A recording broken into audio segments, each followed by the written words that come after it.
Afferrate un boccale di idromele e un cosciotto di capro. Oggi si parla di religione.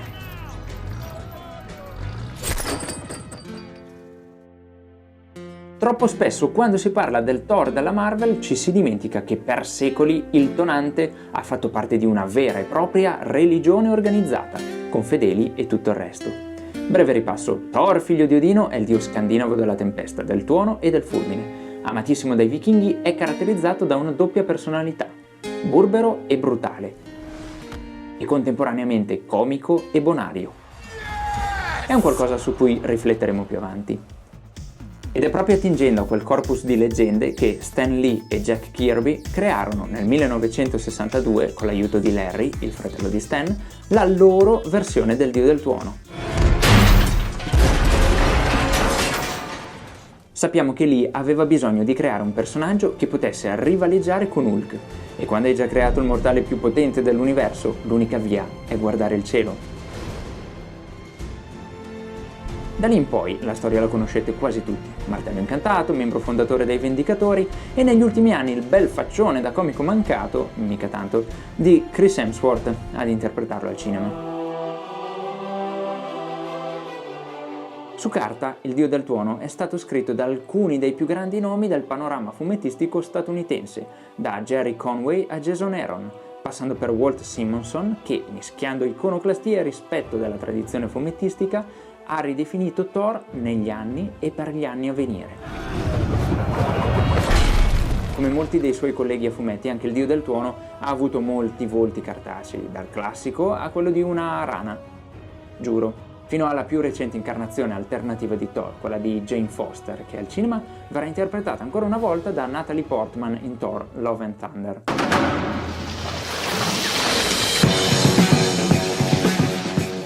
Togliamoci subito il dente: chi vi parla, chi ha scritto questo video, pensano che la miglior cosa capitata a Thor al cinema sia Taika Waititi. Ma andiamo con ordine. Dopo due film senza mordente, senza identità, con il primo troppo fintamente shakespeariano, il secondo semplicemente brutto,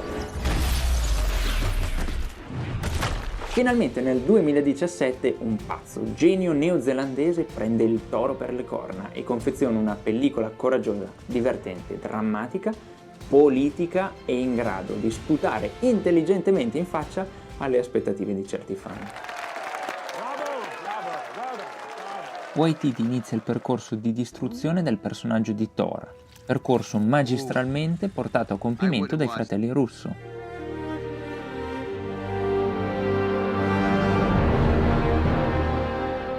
Ma perché tale distruzione si è resa necessaria?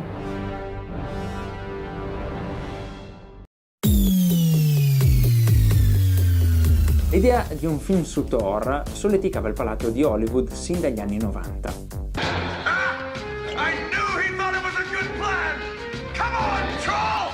No, non parleremo di questo. Il progetto del film originario su Thor voleva nei panni del tonante il wrestler Tyler Mane.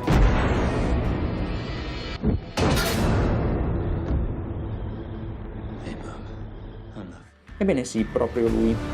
Alla regia c'era un mostro sacro come Sam Raimi, reduce dalle prime scorribande dietro la macchina da presa.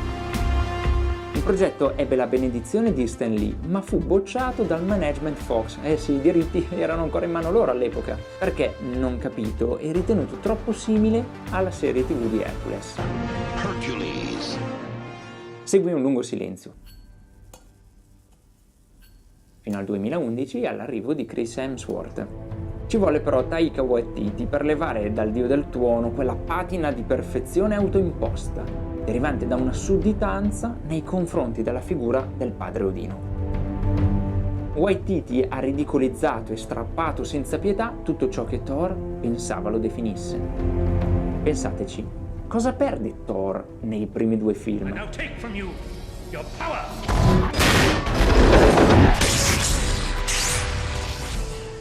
Nulla, a eccezione della madre Frigga, che però non viene mai trattata come un elemento cardine della sua narrazione, almeno fino a Endgame.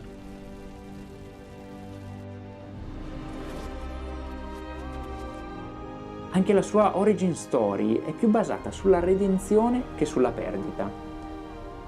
partire dalla sua avventura solista del 2017, invece, Thor perde letteralmente tutto. Padre, madre, fratello, martello, sorella, popolo, occhio.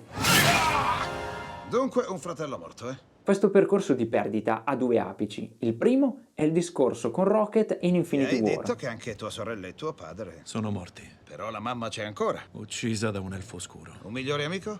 Pugnalato al cuore. Il secondo invece è rappresentato dalla durissima e per nulla comica, ad uno sguardo più approfondito, rappresentazione della depressione che lo colpisce in Endgame, trasformandolo in un alcolizzato hikikomori. All'inizio del video abbiamo parlato del discorso sulla dualità del personaggio di Thor. Ecco, qui subentra in pieno un personaggio che può essere brutale e ridicolo, possente e debole. In Thor Ragnarok il nostro si rende ridicolo agli occhi dello spettatore, tanto quanto si innalza eroicamente nella battaglia finale. Cade e si rialza maestosamente. That hammer was to help you control your power, to focus it. It's never your source of strength. Per poi, dopo una falsa e crudele tregua, cadere nuovamente.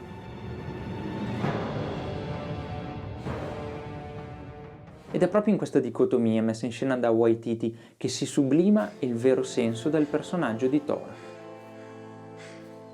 I'm not as strong as you. No. You're stronger. In un modo che forse nemmeno Stan Lee sarebbe riuscito a immaginarsi quando creò un dio, e non un uomo, più forte di Hulk. Perché potremmo dire che Thor è un dio potente, ma lo è proprio perché ha abbracciato in pieno la consapevolezza di essere un mortale fragile. Nothing.